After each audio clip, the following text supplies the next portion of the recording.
What is it like? What has it been like for you having the president of the United States criticize your physical appearance? I mean, what has that done to you? Well, not only my physical appearance, everything. My sexuality, my parenting, my wife. I'm a normal person who goes to the mall and the Cheesecake Factory. So Donald Trump's opinion of me, not really relevant. But when he got to be president, it was very trippy. You see it as a day that was inevitable. Why? Well, he is a cruel, criminal, and mentally unstable man. Psychiatrists across the country who don't ever really diagnose people that they don't serve personally came together and made a book, Duty to Warn, to tell the world what a narcissistic, mentally ill person he is. And I think he's the worst thing that ever happened to the United States. And when he is upset and humiliated and embarrassed, he has no control and he goes apeshit. Rosie O'Donnell just went full blast on Trump. And folks, this is spicier than a ghost pepper smoothie. The comedy queen didn't hold back, calling him the worst thing that ever happened to the U.S. Oof, that's gotta sting. But hold on to your MAGA hats, Rosie's just getting started. She's spilling the tea on his mental state, his social media disasters, and even his reality TV fakery. This is a Trump roast extra crispy. Guess who's back in the comedy ring? That's right, our favorite TV queen, Rosie O'Donnell. After laying low for a bit, she's dusted off her joke book and is ready to throw some serious verbal punches at her favorite target. Poor Donnie probably thought he'd heard the last of Rosie's zingers, but oh, was he wrong? She's back with a vengeance, and she's not holding back. Rosie just went nuclear, calling Trump the worst thing that ever happened to the U.S. That's gotta burn worse than a bad spray tan. Remember when Trump was just that guy from The Apprentice with the weird hair and even weirder catchphrase? Aha, simpler times. Now, he thinks he can run the country like it's a reality show. But Rosie's here to set the record straight because in this reality, Trump's the one who should be hearing. You're fired. Well, he is a cruel, criminal, and mentally unstable man.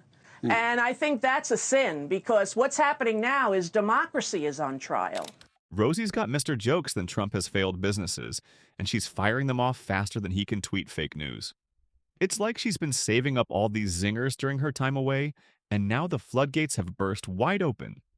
This isn't just any roast, this is a full-blown Trump roast extravaganza. And guess what? Rosie's the head chef, serving up some sizzling, orange-flavored burns. But let's get real for a second. Behind all the jokes and jabs, Rosie's got something important to say. She's not just here for laughs, though. Let's be honest. They're pretty great. She's using comedy to shine a light on the real issues. It's like she's sneaking hard truths into the mix, the way a parent hides veggies in a kid's mac and cheese. You're cracking up, but then you pause and think, wait a minute, maybe she's onto something here. To tell the world what a narcissistic, mentally ill person he is. And, you know, he is the kind of person that is a grifter. And oh boy, does she have material to work with. From Trump's Twitter meltdowns to his, let's say, creative take on the facts, Rosie's got enough comedy gold to last her through another 4 seasons of The View. She's proving that sometimes the best way to handle a political circus is to grab the mic, become the ringmaster, and turn it into your own comedy show. But here's the real kicker. Rosie's comeback isn't just about getting laughs, it's about reminding us that we all have a voice. And sometimes that voice needs to be loud, proud, and sprinkled with a few jokes. She's showing us that the best way to fight ridiculous is with ridiculous and maybe, just maybe, make people think along the way. So what's next on Rosie's Trump roast menu? Will she go after his hair? Or maybe she'll treat us to a dramatic reading of his most caps lock-filled tweets. Whatever it is, you know it's going to be good. I think he's the worst thing that ever happened to the United States by his actions, by his words, by his horrible Truth Social that is failing. Or maybe she'll start a GoFundMe to buy him a dictionary. Whatever Rosie does next, you know it's going to be sharp, it's going to be funny, and it's definitely going to make Trump's Twitter fingers twitch. Remember Covfefe? That was just Trump dipping his toe into the pool of public embarrassment. Well, folks, Rosie O'Donnell is about to cannonball into the deep end of his Twitter disasters. She's got more jokes than Trump has failed casinos, and she's not afraid to use them. Let's be real. Trump's social media presence is like a car crash. You know you shouldn't look, but you just can't help it. It's messy, it's chaotic, and it's probably going to cost someone a lot of money. But Rosie's not just standing by and watching, she's giving us live commentary, and oh boy, is it a doozy? She's been tearing into Trump's online flops, calling his Truth Social platform an absolute failure. According to Rosie, it's like Trump's trying to sell ice to Eskimos, except the ice is just his own hot air. But here's the real kicker. Rosie says that when Trump gets embarrassed, he loses it. He has no control and goes completely off the rails. It's like watching a toddler throw a tantrum, except this toddler has access to nuclear codes. Yikes. And let's not forget those tweets. Trump's Twitter feed is a comedy goldmine for Rosie. It's as if autocorrect took one look at his posts and said, nope, I'm out. You're on your own, buddy. When he is upset and humiliated and embarrassed, he has no control and he goes apeshit. You know, every single day he just grants my perception of him as correct. And Rosie? Oh, she's having a field day with it. Remember when Trump tweeted Covfefe and the whole world collectively went, huh? Yeah, that was just the tip of the iceberg. Rosie's got an entire stand-up routine based on Trump's typos alone. It's like she's an archaeologist of awful tweets, digging up fresh fossils of foolishness every single day. But it's not just the spelling mistakes that have Rosie rolling, it's the content too. Trump's tweets are like a window into a very strange, very orange soul. One minute, he's bragging about his very large brain, and the next, he's calling himself a stable genius. It's like he's playing Mad Libs with his own ego. And let's not forget the time he tried to pick a fight with Greenland. Yes, the country. It's like he woke up one morning and thought, you know what? Arguing with people isn't enough. Let's go after an entire landmass today. Rosie's take. Trump's tweets are the gift that keeps on giving for comedians. It's like Christmas morning, except instead of presents, Santa's delivering 280 characters of pure nonsense. But here's the thing, Rosie's not just in it for the laughs. She's using comedy to shine a light on some pretty serious issues. It's like she's wrapping hard truths in a candy shell of humor. You're laughing, sure, but then you stop and think, should the leader of the free world really be tweeting like this? You know, it's very interesting. I expect nothing but the lowest bar for Donald Trump. And Even though you made jokes about him, that a man would go after you the way he did and call you the things he did. It's a masterclass in comedy, really. Rosie's proving that sometimes the best jokes write themselves. All she has to do is read Trump's tweets out loud and boom, the audience is in stitches. It's like she's discovered the comedy version of a perpetual motion machine. As long as Trump keeps tweeting, Rosie's got material. All right, folks, let's step into the world of reality TV where things are about as real as Trump's tan. Remember The Apprentice? The show where Trump got to play boss, sit in a big fancy chair, and fire people left and right? Well, Rosie's got some juicy gossip that'll make you question everything you thought you knew about America's former reality star turned president. Picture this Trump, pointing his finger, yelling, "You're fired," like he's some kind of business genius. But according to Rosie, that whole act was about as real as a $3 bill. She's calling out Mark Burnett, the big shot producer behind The Apprentice, for covering up what she calls a stash of Trump's worst moments. And trust me, it's not just a few embarrassing bloopers or forgotten lines. Rosie's saying there's some seriously ugly stuff in those tapes, racist language, nasty comments about women, the kind of things that would make even the most hardcore MAGA fan cringe. She claims Burnett has every racist word in the book recorded, like Trump was playing racist bingo behind the scenes, and apparently he was winning. Now I know what you're thinking. But Trump seems so professional on the show. Hate to break it to you, but looks like we all got played. Rosie's basically saying that the Trump we saw on The Apprentice was about as real as his hair color. It's like finding out your favorite magician doesn't actually have magic powers, except in this case, the magician might be a racist, sexist Pinocchio with a bad spray tan. And here's the real kicker, Burnett is still keeping those tapes locked away. It's like he's holding the holy grail of Trump's true nature, but instead of revealing it, he's playing keep away. Why, you ask? Well, that's the million-dollar question, isn't it? he is the kind of person that is a grifter, and he is an evangelical preacher to people who believed that Celebrity Apprentice was true, telling women to get down on their knees. Mark Burnett owns the cache of all of Trump's sickness, and he refuses. And Mark Burnett has tapes of him calling people every racist word Maybe Burnett's saving those tapes for a rainy day, or maybe he's just scared of getting a strongly worded tweet from Trump himself. But Rosie? She's on a mission. She's determined to pull back the curtain and show us all what was really going on when the cameras weren't rolling, or at least when they thought they weren't. It's like she's setting up the world's biggest gotcha moment. And honestly, I'm here for it. So what does this mean for Trump's legacy as a TV star? Well, The Apprentice might need a new title. How about The Fake Apprentice? Or maybe Lying Boss? Ooh, I got it. Orange is the New Deceit. Okay, I'll stop now. But seriously, folks, this is bigger than just a reality show. If what Rosie's saying is true, then for years, millions of Americans were welcoming a very different Donald Trump into their living rooms than the one that existed in real life. It's like we were all watching a long-running sitcom only to find out later that the lovable main character was actually a jerk off-screen. Except in this case, the lovable part is debatable. And the jerk part? Well, you get the idea. All right, folks, buckle up because we're about to take a wild ride into the mind of Donald Trump. Not literally, thank goodness for that, but Rosie O'Donnell's got some thoughts. And she's not holding back. She's basically playing doctor, but instead of a white coat, she's wearing her comedian hat. Rosie's throwing around some big words, narcissistic, mentally ill when talking about Trump. It's like she's suddenly turned into a psychologist, diagnosing the orange man from afar. But hold on to your MAGA hats, because she's not the only one saying this. Turns out there's a whole book called Duty to Warn, written by actual psychiatrists. Yeah, you heard that right. A bunch of mental health experts got together and decided to sound the alarm on Trump's mental state.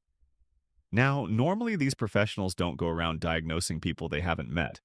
But apparently Trump was such a special case that they broke their own rules. It's like they looked at him and thought, you know what? We need to warn people. I mean, when doctors are willing to risk their professional ethics to call someone out, you know something's up. It's like watching firefighters run away from a building you might want to pay attention. But let's get back to Rosie. She's painting a picture of Trump's mind, and let me tell you, it's no Picasso. It's more like a kindergartner's finger painting. Messy, confusing, and probably something you don't want hanging in your house. According to Rosie, when Trump gets upset or embarrassed, he loses control faster than a toddler in a candy store. She's saying his lack of self-control might be a sign of something deeper. It's like his emotional regulation is stuck in the terrible twos phase. But instead of throwing toys, he's throwing tantrums on the world stage. Now, I'm not saying Rosie's right or wrong here, I'm just the messenger, folks. But you've got to admit, when comedians and psychiatrists start agreeing on something, that's when you really start paying attention. It's like if your local weatherman and NASA both told you to expect raining frogs, you might want to grab an umbrella. But here's the real kicker. Rosie's not just talking about Trump's tweets or his TV persona anymore. She's suggesting that his behavior, especially when he's upset, might be the biggest clue to what's going on inside his head. It's like his actions are speaking louder than his words, and they're screaming, hey, maybe someone should check on this guy. Now, I know what you're thinking. Wait, isn't diagnosing someone from afar kind of sketchy? And you'd be right. It's usually a huge no-no in the mental health world. But these psychiatrists who wrote Duty to Warn, well, they clearly thought Trump was worth breaking the rules for. Who don't ever really diagnose people that they don't serve personally, came together and made a book, Duty to Warn, to tell the world what a narcissistic, mentally ill person he is. And I think he's the worst thing that ever happened to the United States. These psychiatrists felt so strongly about Trump's behavior that they decided to break their own ethical rules.